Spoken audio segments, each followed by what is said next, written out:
Bien, en el día de hoy vamos a ver el subeje temático 4, extinción. No me Va- estás compartiendo por las dudas la pantalla. Vamos a ver que yo debería estar compartiendo la pantalla, ¿no? En primer lugar, ¿no? Es muy bueno tu apreciación. ¿Ves que puede fallar y de hecho falla?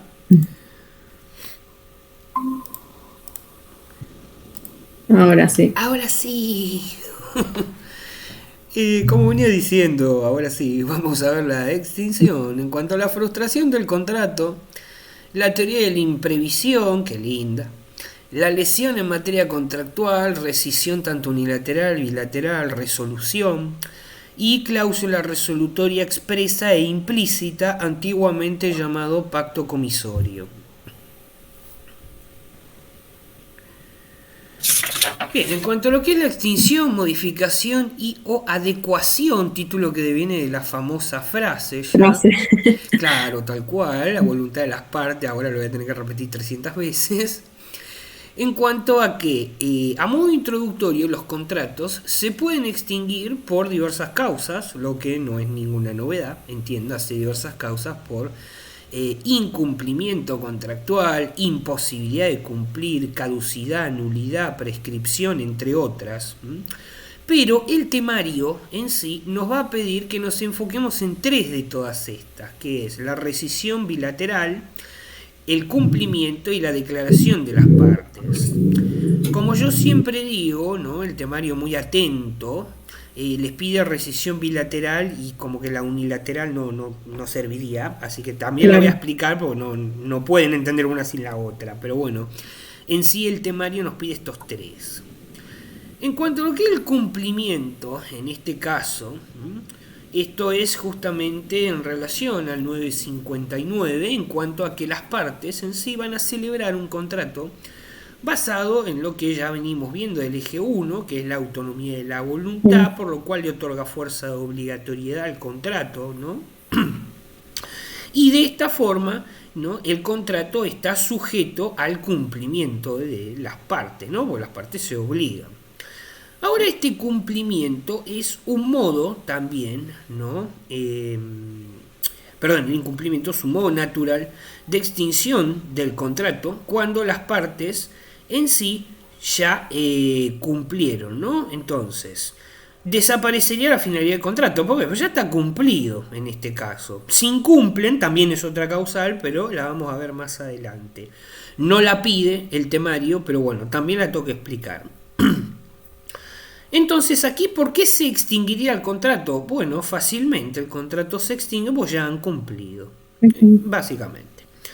Entonces, ¿no? Este cumplimiento incluso se aplicaría cuando se trata del cumplimiento normal, es decir, se cumple exactamente a lo que se suscriben las partes.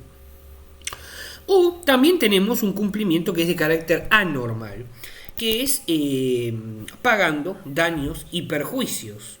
En Ah, sí, mira. en ambos casos hay un cumplimiento. ¿Por qué? Porque cuando vos causás un daño, daños de FIP 2, te dice que vos tenés el deber de reparar el daño causado. Entonces vos podés reparar este daño pagando una suma X en efectivo. Entonces se cumple la obligación y por tal se extingue el contrato, ya sea por cumplimiento normal o anormal. Claro. Luego vamos a tener la lesión, ¿no? En el 332, que es otra forma de invocar la nulidad o la modificación del contrato en torno a los actos jurídicos, cuando una de las partes se aprovecha, que esto lo vimos en la simulación, por ejemplo, ¿no?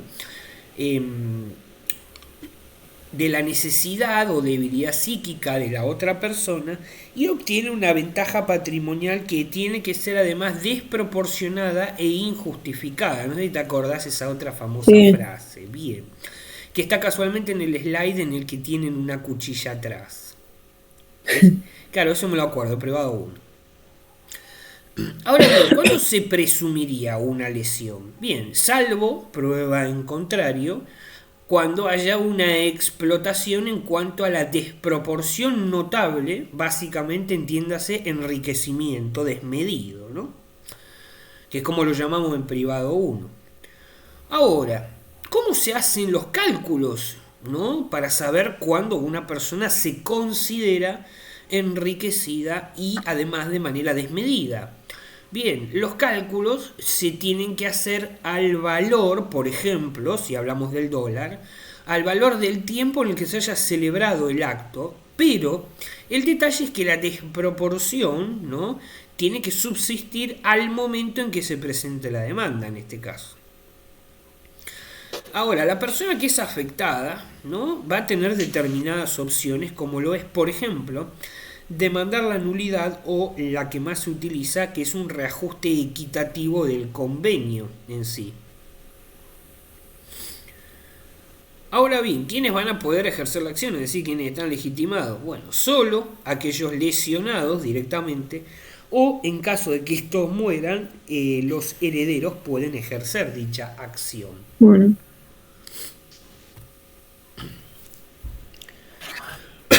En torno a lo que es la extinción, modificación y adecuación y ya centrándonos en la rescisión bilateral, ¿no?, como concepto, hablamos de algo que incluso de su propio sentido común se puede deducir, que es la extinción del contrato por lo que hace al mutuo acuerdo de partes en sí, ¿no? Hablamos del principio plasmado de autonomía de la voluntad en sí, ya que si la voluntad misma puede crear un contrato, de igual manera puede extinguirlo. claro. Ahora bien, esta extinción va a traer efectos entre las partes, ¿no? Por lo general hay una regla en que la rescisión no tiene efecto retroactivo, es decir, acá vamos a hablar de los efectos ex nunc y ex tunc, que así son en latín básicamente. Por lo pronto el contrato va a quedar extinguido desde el momento de lo que es la rescisión hacia adelante, es decir, no va a causar efecto a futuro porque claramente ya está extinguido. Pero tampoco va a modificar de ninguna manera los efectos que ya produjo hacia el pasado. Por otro lado, también las partes pueden convenir rescindir el contrato con efecto retroactivo, pero en caso de que no esté taxativamente escrito, se considera con los efectos hacia adelante en sí. Ahora, en cuanto a lo que es la declaración de las partes en sí, Acá está lo que decías vos de la rescisión unilateral. claro, tal cual. A ver, yo lo tengo que poner, porque no les puedo explicar Sí, la sí. mitad del tema en este caso. Es lo mismo que les explique en penal la antijuridicidad y no les defina que es un acto jurídico, en primer lugar, ¿no? O que yo quiera arrancar por la teoría del delito por el final. Claro, No. Las no está cosas tienen un difícil. orden, aunque el que hizo el temario no tenga ni la menor idea. De hecho, y siempre lo dije y tuve el placer inmenso de poder decírselo en la cara, bien echado estuvo. Ah, es el mismo que... Ah, no sabía que lo había hecho él. Sabía que era el que creó el EFIP, pero pensé Raúl que lo Toro, programó. exactamente. El mismo infeliz que lo echaron y el mismo infeliz que me tomó el examen a mí. Claro. Exactamente. Porque la verdad, como docente, una desgracia. No te puedo decir otra cosa.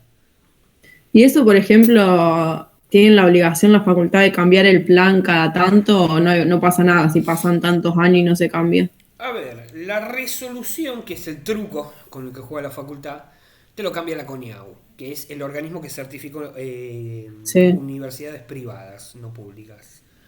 La CONIAU lo cambiaron hace poco, de hecho, al programa, entre comillas. Lo sí. que cambiaron fue el cómo se desenvuelven en sí la modalidad de cursado, que los trabajos son grupales, etcétera, etcétera. Cambiaron el orden de algunas materias también. No, eso ya lo habían hecho antes del cambio de plan. Ah, Que sí lo hicieron, pero no respecto al plan. Lo que no modifican, bueno, es el contenido en sí, al contrario, nivelan para abajo, pero no tienen obligación. Ahora, si claro, cada sí. tantos años la CONIAU certifica y por supuesto, bueno, acá hubo un contexto particular, la pandemia y demás que requirió que la educación se adapte a ciertas cuestiones, hubo que sí modificar muchas cuestiones de cursado en este caso. Sí, sí. Pero no es obligación de la universidad, por lo menos mientras esté vigente, de de cambiar el plan. Claro, olvídate que lo van a cambiar entonces. No, más vale. O sea, no quieren cambiar el contenido, pero sí estaría bueno que por lo menos, te digo, ayornen el contenido. No lo cambien, listo, pero por lo menos pongan algo un poco más moderno, ¿vieron?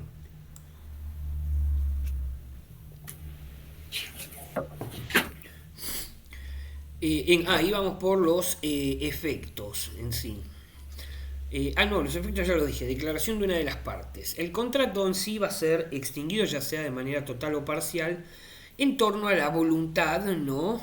Podemos hablar de la rescisión unilateral, de la resolución, de la revocación, ¿no? También es una de las facultades que la ley atribuye. Por otro lado, en cuanto a la rescisión unilateral, una, por supuesto, sola de las partes, va a poder rescindir el contrato cuando la ley o incluso alguna cláusula contractual que en su momento fue de mutuo acuerdo se lo permita, ¿no? Que es el ejemplo que yo te ponía ayer, por ejemplo, del uso del departamento, ¿no? Sí, Que a vos pues ya sea por evicción, te priven del uso o del goce de la cosa en este caso. Ahora bien, los efectos de la rescisión unilateral son ex nunc en este caso, es decir, son hacia el futuro, por lo que hablamos de efectos ya producidos quedarían vigentes, ¿no? Y no se pueden modificar en este caso. Ahora, en cuanto a la rescisión unilateral, ¿no? ¿Por qué la explico? Porque tiene un régimen de aplicación particular que no tiene la bilateral, en cuanto a que el derecho, ¿no? De la comunicación se va a ejercer, por supuesto, hacia la otra parte. Uno le comunica que quiere rescindir el contrato y tiene que estar dirigido a la otra parte. Por eso hablamos de centro de interés. ¿Por qué? Porque por más que sea un centro de interés, por claro. ejemplo, Puede estar compuesto por muchas puede estar personas. compuesto por muchas personas, pero esa no es la cuestión, sino que vos tenés que notificar a cada uno de los sujetos. No es que notificás a uno solo y el resto se da por Claro. notificado automáticamente. A todos.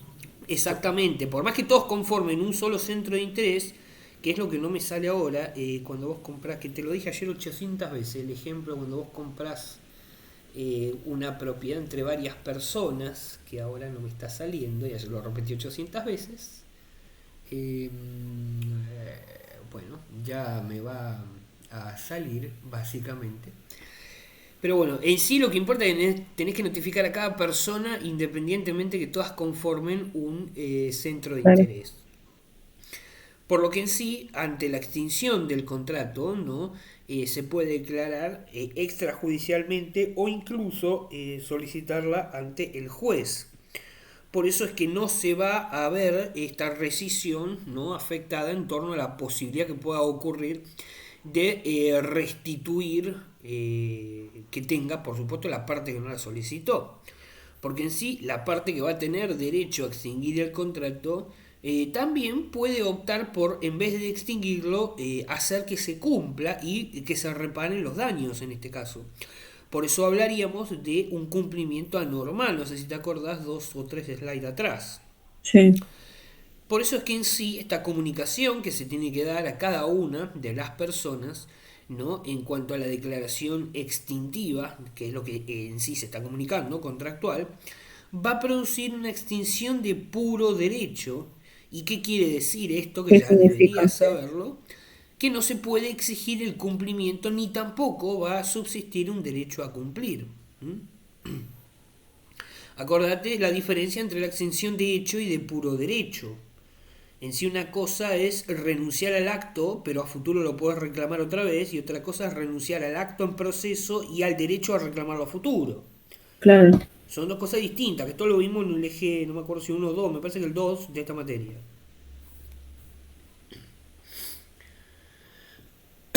Ahora bien, en cuanto a lo que es la revocación, que es otra de las formas de extinción que nos va a pedir que sepamos el temario, en sí revocación habla de la extinción contractual, ¿no? Por también voluntad de una sola de las partes, pero la diferencia es que acaba de haber una causa legal en la que esté fundado, ¿no? Por ejemplo, podría ser la ingratitud del donatario, ¿no? Entonces se anularía la donación o Bueno, sí, la ingratitud del donatario, ¿por qué? Porque cae en una de las causales de indignidad. En Ah, sí, sí, eso las sí. causales, no sé si te lo expliqué por esto de FIP2, las causales No, pero lo leí. las causales de indignidad son las mismas que las causales de indignidad sucesoria, como lo es, por ejemplo, atentar contra la vida del causante en sucesiones, aquí sería atentar contra la vida de quien te hace la donación, la ingratitud del donatario, en este caso, ¿no? Bueno, básicamente eso cancelaría la donación, en este caso, ¿no? Pero la revocación, ¿no? Siendo en este aspecto igual que la rescisión, va a operar hacia los efectos futuros, ¿no? Por lo que una vez que existe la declaración de revocación, los efectos producidos ya quedan fijos, pero Claro, se anularían los efectos a futuro. Diferencia que tenemos con la resolución. ¿Por qué? Porque en sí la resolución es otra extinción, pero acá ya hablamos de una extinción retroactiva. Acá no vamos hacia adelante, sino que vamos hacia atrás. ¿Por qué? Porque el hecho de que se resuelva el contrato se hace por un hecho que fue suscitado de manera posterior a que éste se haya celebrado, ¿no? En sí. Por eso el incumplimiento de una parte habilita, ¿no? A la que cumplió a resolver el contrato. Por eso yo siempre les digo, no sean ustedes los primeros en incumplir. En claro. este caso, podría ser un contrato de alquiler, por ejemplo. Por lo que vemos, ¿no? O por lo que vamos viendo, deben deducir que revocación, extinción y resolución hablan de lo mismo, ¿no? Ya, pero algunos tienen un contracondimento particular, ¿no? Como por ejemplo la extinción retroactiva en la resolución, otros operan hacia futuro, otros hacia el pasado, otros también pueden optar por el cumplimiento anormal, como vimos recién, ¿no? Pero en sí, lo que le tiene que quedar en claro, más allá que después se tiene que sentar a estudiar la diferencia, Sí, sí. es que no es lo mismo la revocación, la resolución y la extinción, más allá que el efecto jurídico sea igual. Pero no hablamos Claro. de lo mismo, porque se tienen que dar distintas causales para que suceda. ¿Mm? Por ejemplo, la revocación tiene que estar fundada únicamente en una causa legal. Porque si vos me decís, a ver, la revocación y la resolución, ¿qué hacen? ¿Extinguen el contrato? Lo mismo. No. Porque para yo evocar la revocación contractual tiene que haber una causa legal. En cambio, la resolución no. Es decir, el motivo puede ser el que a mí me venga en gana. Claro, y listo. Mientras haya incumplido una parte, no sé, ya está la excusa perfecta. Ahora, como bien hemos dicho también, ¿no? Dentro de lo que es la resolución, esta no siempre es total, a veces puede ser parcial. ¿Por qué? Porque una de las partes puede resolver el contrato en sí, total o parcialmente, si la otra lo incumple, por ejemplo, no pagas el alquiler. Ahora, los derechos, ya sea totales o parciales, son excluyentes, es decir, que si se opta por uno, no se puede ejercer el otro. ¿Mm? Es decir, si vos optás por la resolución parcial, después no puedes pedir la nulidad del contrato, en este Ok. caso. ¿Mm? Por eso es que acá entra la famosa frase si cumple u ofrece cumplir. Porque si vos como deudora, como ante la mora en el pago del alquiler, Sí. ¿no? Cumplís con una parte, porque ponele, no sé, debes 100.000 pesos, no llegabas con tu sueldo, pagas 50.000 un mes y 50.000 el otro. Es decir, vos ya pagaste la mitad. Entonces el dueño del alquiler solo podría resolver todo el contrato si no tiene ningún interés en que vos le pagues el resto del dinero. ¿Por qué? Claro. Porque en sí el dueño del departamento te puede resolver aunque vos le hayas pagado el 50% de la deuda. Pero la resolución extingue la obligación. Es decir, él lo puede rescindir, pero pierde la otra mitad que vos le vas a pagar el mes que viene. Y por otro lado, vos, si bien ya no tenés más dónde vivir, te ahorraste 50.000 pesos el mes que viene. Sí. Por eso uno anula el otro en este caso.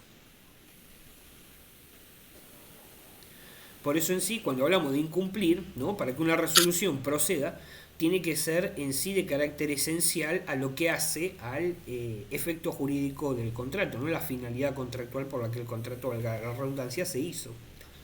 Que en este caso sería un contrato de alquiler, por ejemplo. Claro. Al final sigue siendo la única en clase. Sí, no se conectó nadie otra vez. Pensé que se iban a conectar lo que no estuvieron ayer. Ayer que te preguntaron si se conectó alguien. Sí, obvio. Y No, ahora también antes de entrar. sigo sola. Qué tristeza. Bien, en cuanto a lo que es la revocación particularmente, lo que nos pide en sí, no el temario, porque el temario te pide revocación, pero sí los profesores preguntan en el examen, ¿no? En cuanto a qué sucede con el ámbito de defensa del consumidor y o contratos que se celebren fuera de un establecimiento comercial o a distancia, por ejemplo, ¿no? Entonces el consumidor va a tener un derecho, pero particularmente por haberse celebrado fuera del establecimiento comercial y a distancia, este derecho se torna irrenunciable en cuanto a que puede revocar la aceptación dentro de los 10 días a partir de la celebración del contrato. Ahora bien, ¿qué sucede? Esto lo habíamos, más o menos lo habíamos visto antes. Claro, tal cual. De hecho, vos usaste mucho esto para resolver los casos. Sí. Por eso en sí, cuando la acción es posterior a la entrega, el plazo comienza a correr desde que la entrega se produce. Y Sí. que esto nos va a llevar a las opciones que va a tener el afectado, que en sí es demandar la nulidad, repito, o un reajuste equitativo en sí. Lo expliqué ayer con el hecho El del celular, teléfono. sí. Claro, tal cual. Que de hecho también es mi caso, ¿no? Vos podés pedir que entregase el aparato, que te devuelvan el dinero o que te lo compensen. Porque yo, por ejemplo, tenía el seguro y no había más teléfono. Bueno, problema mío si Motorola no fabrica más teléfono. Yo tengo seguro. Entonces me tienen que dar el siguiente en este caso, ¿no? Pero lo importante en sí es por qué la revocación puede ser, o por qué en sí se la va a denominar a la revocación retractación incausada o retractación discrecional, que es otra de las formas por las que se las pueden preguntar. Y esto es porque este cambio de terminología en sí implica una decisión del consumidor y justamente como es una decisión del consumidor no necesita ser Claro. fundada. Por eso cuando nosotros hablamos de esto es una retractación incausada o discrecional. Es incausada igual que en derecho laboral, porque es sin causa. Es decir, como Mercado Libre, por ejemplo, vos tenés 10 días para Claro. devolver el producto. ¿Por qué? Y porque no te gustó, No te gustó, simplemente. sí. Viste que Eh, hacen la propaganda y dicen eso. claro que de hecho esto antes no se podía, porque vos hace, no sé, 15 años compraste algo en Mercado Libre y la única manera de devolverlo era que tengas una causal, es decir, por ejemplo, que el producto haya Ah, llegado mira, roto. Con la no ley, sabía. con la nueva reforma de defensa del consumidor y justamente la reforma del Código Civil es que el Mercado Libre tuvo que modificar muchas de sus políticas de venta. Entre ellas esta opción que te da a devolverlo porque simplemente no es lo que esperaba o no te gustó. No te gustó. Pero ¿qué pasa? Hay efectos que produce la revocación, la retractación incausada y también va a haber excepciones para no poder invocarla. Es decir, hablamos en torno a los efectos que produce, que es el 1113 o 14, si mal no recuerdo. Hablamos que el derecho de revocar, por supuesto, lo vas a tener que ejercer en tiempo y forma, ¿no? Como consumidor, y justamente esta revocación hace que, por obviedad, las partes se liberen de las obligaciones que tienen de manera correspectiva. Ahora, ese sitio seguro, el 1116, nos va a marcar las excepciones al derecho de revocación. Es decir, que si nosotros hablamos de una compra, por ejemplo, de productos que son hechos a medida, ¿no? Es decir, o con especificaciones que, bueno, sí, también podrían ser a medida suministradas por el consumidor, en este caso no se podría revocar. ¿Por qué? Porque es un producto que no es que yo lo cambio y se lo vendo a otro. Claro, Por está decir, personalizado. exactamente, productos personalizados, remeras, etcétera, llaveros, etcétera, ¿no? O también grabaciones, nos va a decir, discos, videos, etcétera, o incluso ficheros informáticos que básicamente son programas descargables, ¿no? No importa si los has pagado, bueno, sí, vamos a ser legales porque esto está siendo grabado, no pirateamos programas, ¿no? Un programa legal que vos hayas comprado con su respectiva licencia. Sí, no, si no, el tipo este les dice pirateen todos los programas y después les paso los activadores. No, señor. En mi computadora todo es original. Todo legal. Claro, ponele. En cuanto a lo que es la rescisión bilateral, recordemos que puede ser extinguido, puede ser, no, va a ser extinguido, porque el título te lo dice por la voluntad de ambas partes, salvo que se estipule algo en contrario. Por otro lado, acá se los pongo justamente uno al lado del otro para que lo tengan con una mejor referencia. La rescisión, que cuando es de carácter unilateral, recuerden que solo va a poder ser extinguido, y yo sigo hablando en plural, se nota que estoy acostumbrado a dar clase, ¿no? Sos vos sola y estoy con recuerden. Bien, Siempre haces eso. es que Siempre ya, presta atención a eso. claro, es que ya es como el piloto automático, como estoy acostumbrado a dar clase para muchos, aunque sea uno solo, incluso hago de cuenta que hay muchos. Bueno, total la ven después, así que. Claro, tampoco, ponele. Quiero creer que sí. Como venía diciendo, el contrato va a ser extinguido ya sea de manera total o parcial por una de las partes, utilizando la rescisión, si bien digo, unilateral, la resolución o la revocación, siempre que el contrato esté pactado, una cláusula, o incluso el marco contractual que se aplique a ese determinado contrato pueda atribuir a cualquiera de las partes el uso de esta facultad en sí. Bien, y vos vas a explicarle a tus compañeros que la van a haber grabado la frustración del contrato. Bueno. Bueno, con respecto a la frustración del contrato, va a estar regulado en el artículo 1090 del Código Civil y Comercial y expresa que la parte perjudicada va a poder declarar la resolución si tiene en su causa una alteración del carácter extraordinario de las circunstancias que existan en el tiempo donde se celebre. Por otro lado, esta resolución va a ser operativa cuando la parte comunique su declaración extintiva a la otra, como vimos anteriormente. Sí. Y la frustración va a ser temporaria cuando hay un derecho a resolución solo si se impide el cumplimiento oportuno de la obligación. Bien, perfecto. Cuando...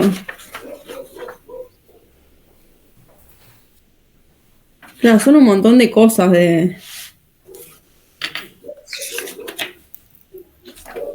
Cuando no sé cómo sigo. Ah, no había visto que cambiaste el cosito. Claro, mija. Hay diferentes reglas que son aplicables a la extinción por la declaración de las partes, de una de las partes, y el artículo 1078 expresa reglas comunes que van a ser aplicables a todos los casos de extinción del contrato cuando se trate de la voluntad de una de las partes, es decir, la rescisión unilateral, de revocación o de resolución. Hay que destacar y tener en cuenta algo importante, que son que... me perdí. ¿Qué son? Bueno, que las reglas van a ser aplicables siempre que no exista una disposición legal en contrario o convencional en contrario. Perfecto. Y acá, por ejemplo, Bien. pueden dar... ¿Qué? ¿Cómo lo engancho esta parte? Ah, bueno, ahí está justamente las disposiciones a los ejemplos. Como por ejemplo, según lo hablado, podemos no enunciar la comunicación, la vía judicial, la extrajudicial, la oposición, la opción, que bueno, eso todavía ustedes no lo saben por el principio de ius variandi de derecho laboral, extinción de pleno derecho, entre otras, ¿no? Pero serían ejemplos. Exactamente, son esos. Pensé que eran las... Porque pues las siguientes reglas aplicables son esas, a la H. Claro.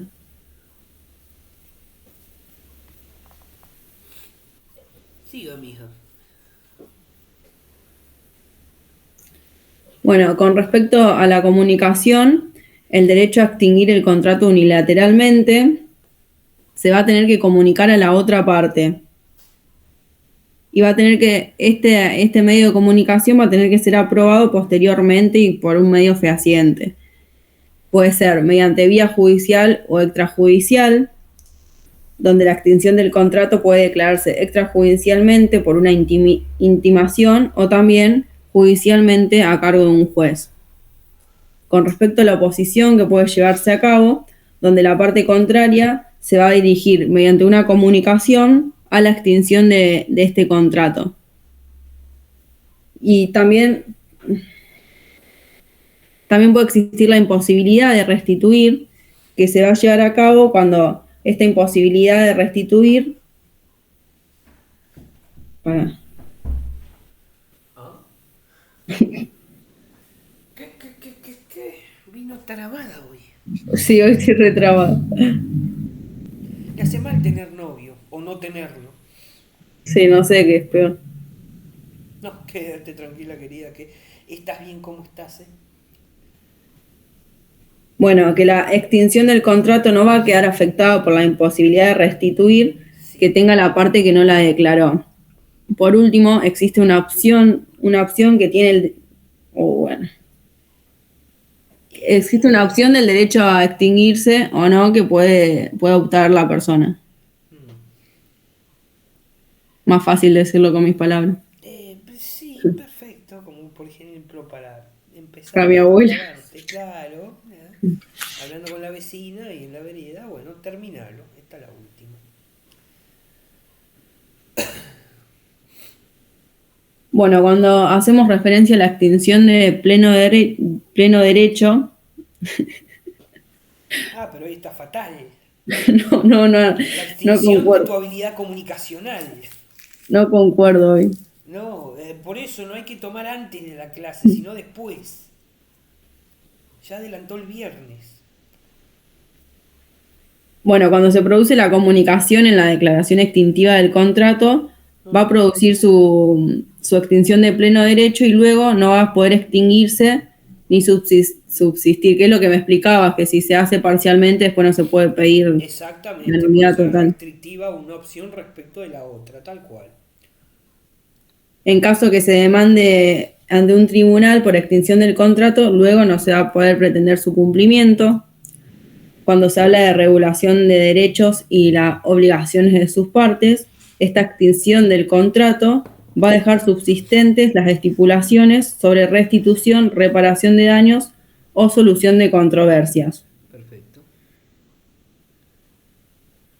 Hay efectos en cuanto a la extinción y en primer lugar la rescisión unilateral y la revocación van a producir efectos solo para el futuro. En segundo lugar, la resolución produce efectos retroactivos entre las partes, es decir, que vuelve las cosas al estado en que se encontraban antes del contrato. Que es lo que explicaba ayer, Sí. casualmente. Como verás, me adelanté como un poco bastante. Ahora bien, vamos a el antiguo pacto comisorio en el Código Civil y Comercial, el Código Bolesano, se denominaba pacto comisorio. Hoy en el Código Civil y Comercial lo encuentran como cláusula resolutoria expresa e implícita en sí. Eso a modo de introducción. En cuanto a lo que es la cláusula resolutoria expresa, ¿no? Va a haber una de estas cláusulas cuando en sí las partes establecen el contrato, ¿no? Que por supuesto va a quedar resuelto ante incumplimientos ya sean específicos o genéricos que estén identificados taxativamente en alguna de las cláusulas, ¿no? Que no es más que lo que venimos viendo hasta ahora. Por eso en sí la comunicación a la otra parte debe ser fehaciente por escrito, ¿no? Y va a surtir efecto a partir de que la parte interesada le comunique a la parte incumplidora fehacientemente la voluntad de resolución, ¿no? Entonces lo que se tiene que tener en cuenta es que para que opere la cláusula resolutoria expresa, previamente se tuvo que poner en mora al deudor en ese caso, ¿no? Ese es un detalle. Ahora, en cuanto a la cláusula resolutoria implícita, cuando hablamos de contratos bilaterales, incluso aunque no esté acordado previamente por las partes, el incumplimiento puede ocasionar resolución del contrato, ¿no? Ya que se considera esta cláusula implícita. Por eso es que se debe cumplir, para ser considerada implícita esta causa y que se dé procedencia a la cláusula resolutoria de carácter implícito, los presupuestos de la resolución, ¿no? Exigidos en el 1088 del nuevo código, que son básicamente que haya un incumplimiento esencial, como por ejemplo pagar el alquiler, lo que es esencial, ¿no? Y además es de tracto sucesivo. Sucesivo. Sí, no, yo iba a decir no se confunda con sucesorio y ya lo iba a decir yo. Mm. No, tracto, es una obligación de tracto sucesivo. Declarar previamente al deudor en mora, ¿no? Y que el acreedor exija al deudor que cumpla mediante una intimación, en este caso. Son los tres requisitos que se piden, ¿no? Ahora, en cuanto a lo que es específicamente la cláusula resolutoria expresa, como bien dije, las partes de manera expresa pueden pactar que se produzca ante debidos incumplimientos que tienen que estar taxativamente identificados la resolución contractual. ¿Cuál va a ser la funcionalidad de establecer cláusulas resolutorias expresas? Bien, la dinámica contractual, es decir, que le sea imposible sujetarse por el marco del contrato a cláusulas resolutorias implícitas, ¿no? Esto suele suceder mucho en los contratos de obra que tienen determinadas particularidades. Y no me refiero a solo de obra pública, sino de obra en sí en general. El ámbito en el que se va a aplicar, por otro lado, ¿no? En sí lo establecen las partes, ¿no? Procedimientos que se tienen que concretar para que este vínculo jurídico se extinga debido a la invocación del incumplimiento. Ahora bien, ¿cómo va a proceder? Bueno, tal cual surge del artículo 1087 en sí, ¿no? Esto nos hablaría sobre que la cláusula resolutoria, ¿no? Va a producir efectos, es decir, que aquella parte que está interesada en resolver el contrato, como bien dije antes, le tiene que comunicar a la parte incumplidora de forma fehaciente, es decir, por escrito, la voluntad, ¿no? De que ésta quiera rescindir. También es verdad que se puede hacer, ¿no? Por medio de una nota recepcionada, pero bueno, esto es Estaba leyendo eso, no sabía que se podía un así. poco más complicado porque pues, normalmente la parte que no quiere rescindir no te lo va a firmar, claramente.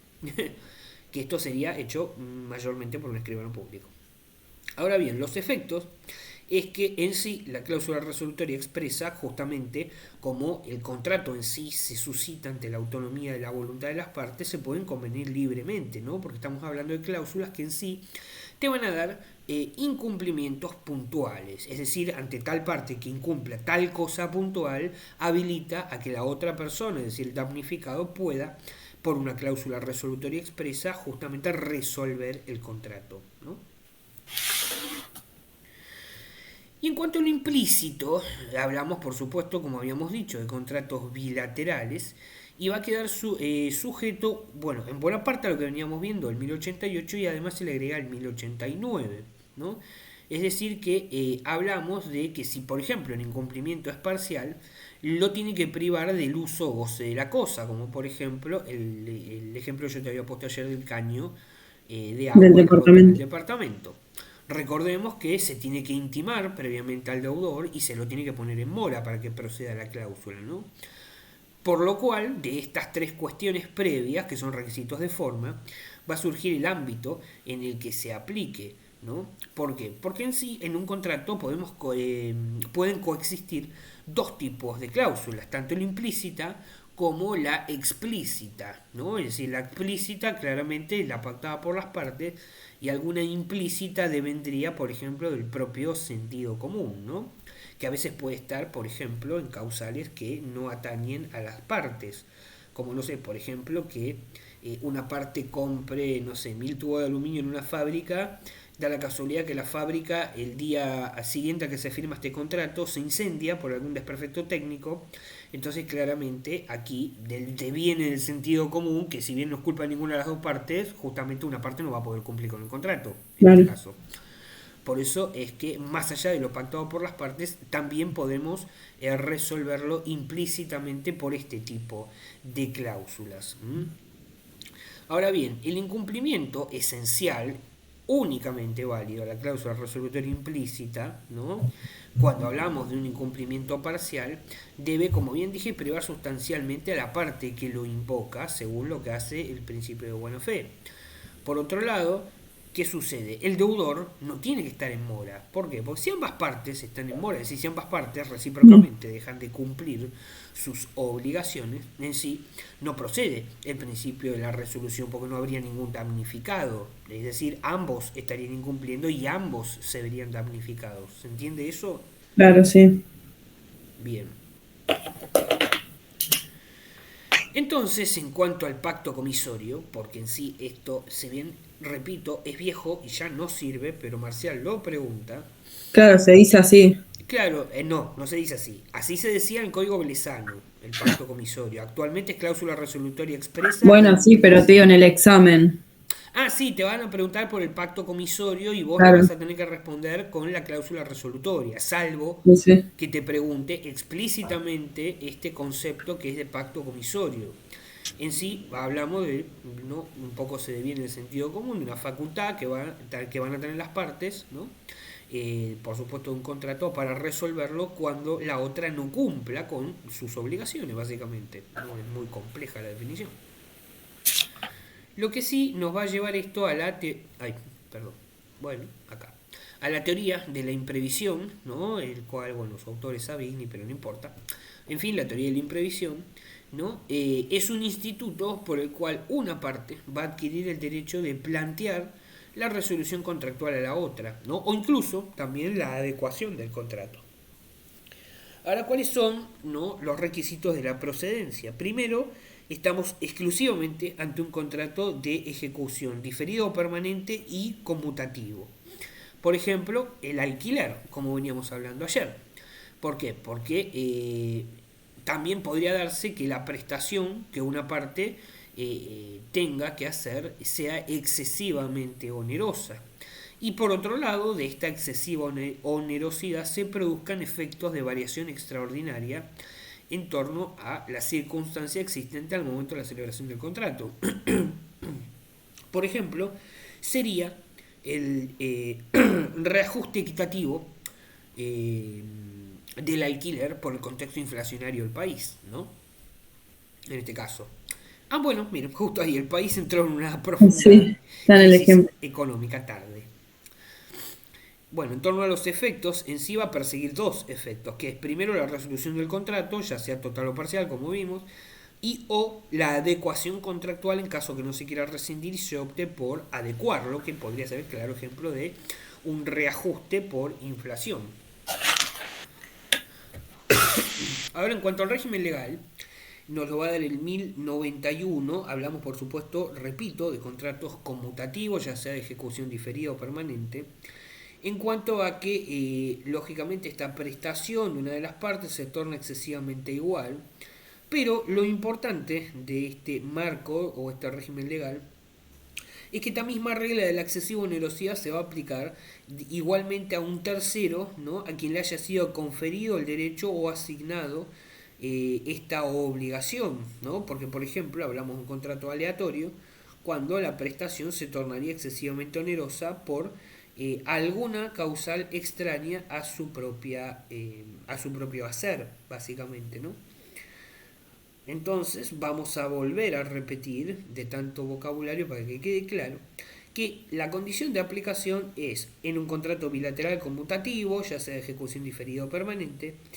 Y lo otro importante que tienen que saber de la teoría de la imprevisión es que en sí en los contratos aleatorios va a suceder en la medida en la que esta excesiva onerosidad exceda el hacer de una de las partes. Y fin del eje 4 y de la materia en sí. Sí. Bueno, decilo más contenta, querida. Ajá, tengo un lío en la cabeza de todo esto. Es que esta creo que fue la clase más heavy, porque esta tiene mucho vocabulario, este final, este eje 4. En sí los ejemplos no son complejos, porque son todos con el alquiler del departamento. Lo que pasa es que Sí, como sí, este eje pero. está cargado mucho de vocabulario Sí, y decís prestación onerosa excesiva cada 5 claro, segundos, sí. a veces marea, pero en sí una vez que tenés acentuado el vocabulario, como te explicaba ayer, es bastante fácil la comprensión. Sí, después cuando termina la clase que lo leo otra vez, ahí ya está, pero ahora que termino la clase tengo un lío de todo. Ah, después que termine la clase, seguir leyendo. Una Y genia. lo leo una vez más y me voy a dormir. Y lo revoleo y me voy a dormir. Sí, porque más no Básicamente. me da la cabeza. Y no, ya después de escuchar toda la clase, no te puedo pedir más sinceramente, pero bueno, bien. Hoy fue una clase corta, dentro de todo, pero se Pero terminó la pesado. materia. No, no, eso seguro, más vale. No por ser corta quiere decir que tenga menos contenido. Pero bueno, mañana empezamos con el monstruo, Bueno, que es derecho procesal. Mañana viene lo bueno. Como les digo yo, prepárense porque van a tener que bailar con la uy, fea. Y acá sí, si bien yo sé que lees, acá te recomiendo que leas 2 veces antes claro, de cada sí. clase. Porque mañana viene la pesada, que es un montón de vocabulario y todo. Es decir, si no lo malo que tiene procesar es que si no la cazas bien desde el inicio, no la cazas más Claro, después. sí. Porque todo tiene que ver con todo. Sí, encima no me acuerdo mucho nada, la verdad. Por eso te sugiero que, no te voy a decir todo el capítulo 1, porque son como 170.000 diapositivas, pero por lo menos, no sé, 10 antes de subir te leas como para tener una idea del marco introductorio y del primero o Sí, segundo capítulo. la primera parte ya la tengo leída porque viste que resolví los casos. Ah, claro, que vos tuviste que ir a buscar a procesar, sí, es Sí. verdad, en ese Lo leí de capítulo. la compu, igual ahora que lo tengo impreso, lo vuelvo a leer ahora. Y pegarle una Sí. refrescada para mañana, no, no estaría mal. Bueno, Así que bueno, te libero, querida, y bueno. nos